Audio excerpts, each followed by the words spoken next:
여러분 안녕하세요. 네, 여옥 대첩 토요일 여러분 어떻게 보내고 계십니까?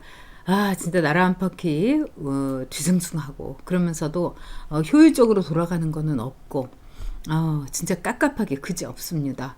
자, 이럴 때 우리가 세금을 낸 어떤 그 보답이라든가 또는 이 모든 것들은 안전하고 그 다음에 우리의 삶에 대해서 진짜 잘 지켜주고 편안하게 살게 해야 되는데 이 세금이라는 걸 강탈당하는 듯한 그냥 날려버리는 듯한 그런 기분이 드는 요즘입니다.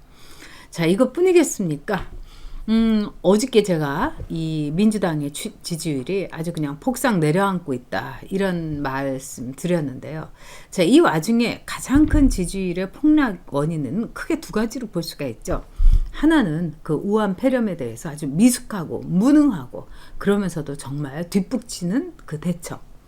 정말 기가 막히죠. 울분이 터지고요. 두 번째는 뭐냐, 이른바 검찰에서 법무부와 검찰하고의 갈등, 또 이 검찰과 청와대의 싸움. 그러니까 사실은 이 추미애는 문재인이 내려보낸 일종의 자객 비슷하게 돼갖고 윤석열을 마구마구 치고 있지 않습니까? 자, 이런 와중에서 어떻게 보면 나중에 직권남용으로 걸려들 사람은 추미애가 1호가 될 거다. 뭐 이런 이 정권에서 그런 말까지 나올 정도입니다. 또 대법원에서 김기춘 전 비서실장과 뭐 이런 사람들에 대해서 직권남용 문제를 블랙리스트에 대해서 상당히 까다롭게 한 거는 조국이라든가 또는 지금 이 정권에서 뭐 임종석 이런 사람에 대해서도 직권남용으로 이 처벌을 하는데 이 벽을 올려가지고 처벌이 덜 되게, 그러니까 자기네들하고 엮인다고 생각하니까 엉뚱하게 김기춘 전 실장의 말하자면 블랙리스트에 대해서도 직권남용 부분은 빼자 이러면서 사법부를 뒤흔든 참 기가 막힌 일이 있었습니다. 근데 이런 와중에서 우리가 주목하는 사람이 있으니 그 이름 바로 추미애입니다. 자, 추미애라는 정치인은요, 그 DJ가 너무 이뻐했던 정치인이죠. 그러고 나서 이 노무현 전 대통령의 탄핵을 찬성을 했습니다. 그래서 잘못했다고 삼보일배를 하면서 굉장히 정치적으로 아주 이 끝까지 막장까지 갔던 정치인이죠. 그런 이제 추미애가 민주당의 이 당 대표로서 이 화려하게 이 컴백을 했습니다. 그런데 이 추미애의 당 대표 시절에 가장 큰 문제, 아킬레스건이 이번에 터졌습니다.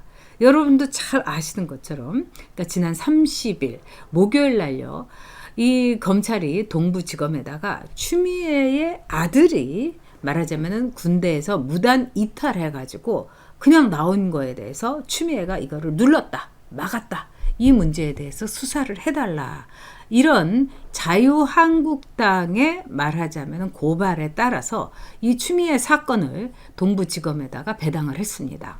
자, 이 사건은 아주 간단합니다. 추미애가 당대표를 할 때 추미애의 아들이 카투사에서 근무를 하고 있었습니다.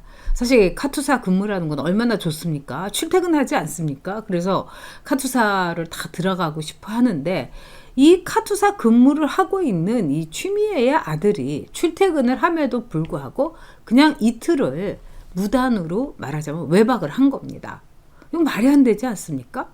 근데 이 아들이 뭐라고 했냐면은 무릎을 다쳤다, 그렇기 때문에 병원에서 치료를 해야 된다 이러면서 못 들어간다 이런 겁니다.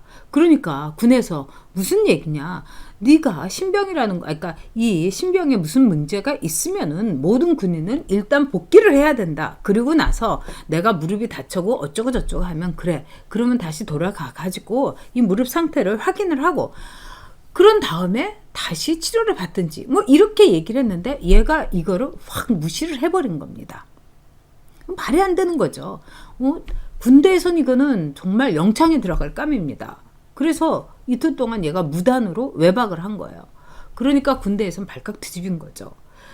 군이라든가 경찰이라든가 또는 우리나라의 사법기관에서는 늘 이런 서류로 남깁니다. 그래서 군에서 이렇게 저도 군부대에 취재를 하고 이러려면 진짜 답답할 정도로 다 격식을 차려갖고 서류로 남기고 있는 거예요. 근데 그게 답답하지만 또 그게 군이라는 정말 인간의 생명과 또는 국가의 안보를 다루는 하나의 이 역할을 하는 그런 기관으로서의 당연한 일이기도 합니다. 그런데 추미애 아들 그 당시에 27이었는데요. 무릎 아파가지고 그냥 무단으로 그냥 이틀을 그냥 연락도 하지 않고 가버린 거예요. 그러니까 이 군부대에 있는 상사가 이건 있을 수가 없다. 당시 중대지원반장이 막 항의를 한 거예요. 그랬더니 어떤 일이 있었느냐. 추미애가 당시에 막강한 당대표, 민주당 당대표였습니다. 그러니까 윗선에다가 전화를 갖고 그거 이렇게 시끄럽게 구는데 그냥 없던 일로 해주세요. 이래가지고 그 압력에 의해서 말하자면은 이게 무마가 돼버렸어요. 그러니까 이 아들은 이틀이나 말하자면은 이 무릎이 아프다고 하면서 안 가면서 우리 엄마 추미애거든 하면서 완전히 갑질을 한 거였습니다. 그래서 그 당시에 이제 여러 가지 서류가 남아 있는데 이 서류에는 위에서부터 이렇게 해갖고 이것을 무마한 게 서류로 이렇게 남아 있는 겁니다. 그래가지고 이 군에서의 제보가 자유한국당의 김도읍 의원한테 간 겁니다. 그래서 김도읍 의원이 이렇게 보니까 이건 있을 수가 없는 거예요. 그리고 군 제보자의 말을 따르면은요, 그 당시에 이 추미애 아들한테 물었다는 겁니다. 너 어디에 있냐? 그런데 추미애 아들이 무릎이 아프다 하면서 나 집에 있는데요? 이랬다는 겁니다. 그러니까 여러 가지로 볼 때 진짜 빼도 박도 하지 못할 정도로 군의 기강을 흐트리고 군의 명령을 말하자면은 배반을 한 겁니다. 그리고 거부를 한 거예요. 이건 있을 수가 없는 거죠. 그러니까 우리 자식들이 만약에 이 보통 사람들의 자식들이 그런 일이 있었으면은요, 영창에 들어가서 진짜 군사재판에 넘어갈 일입니다. 그럼에도 불구하고 이 추미애 아들은 아무 일도 없이 그냥 무사히 나온 거예요. 자, 이런 게 갑질이 아니고 이런 것이 군의 기강문란이 아니고 이런 것이 직권남용이 아니면은 여러분 무엇을 우리가 직권남용이라고 하겠습니까? 그래서 김도읍 의원은요, 대검찰청에 이 추미애를 위계에 의한 공무집행 방해, 또 근무 기피 목적 위계죄의 공동정범으로 이 고발을 했습니다. 그러니까 추미애가 자신의 말하자면은 지위를 이용을 해가지고 즉 공무집행을 방해했고, 뭐 딱 떨어지는 공무집행입니다. 두 번째, 즉 이 근무 기피를 위해서 그 아들하고 같이 정범, 그러니까 같이 공모를 했다. 이런 점에서 추미애가 받는 이 범죄 혐의 이거 간단치 않습니다. 물론 정말 추미애로서는 그 우리 아들이 그 이틀 겨우 저기 군대에서 한 거 내가 전화 한 통 해갖고 이거 무마해줬는데 그게 무슨 대역죄가 되냐고 이럴 수 있겠죠. 근데 이거 대역죄 될 수 있습니다. 군에서 여러분 가장 큰 죄는 뭐냐? 그 중에 하나가 말하자면 사전에 또는 이 윗사람의 말하자면 허가를 받지 않은 근무지 이탈. 말하자면 이건 탈영을 한 거예요. 이 아들이 이틀 동안에요. 그럼 우리가 탈영병에 말로라든가 탈영병이 지금 어떤 이 형벌을 받는지 우리 다 알고 있지 않습니까? 그런데 추미애 아들은 엄마 찬스를 이용해갖고 아무것도 없이 그냥 무사히 카투사 근무를 마쳤다고 합니다.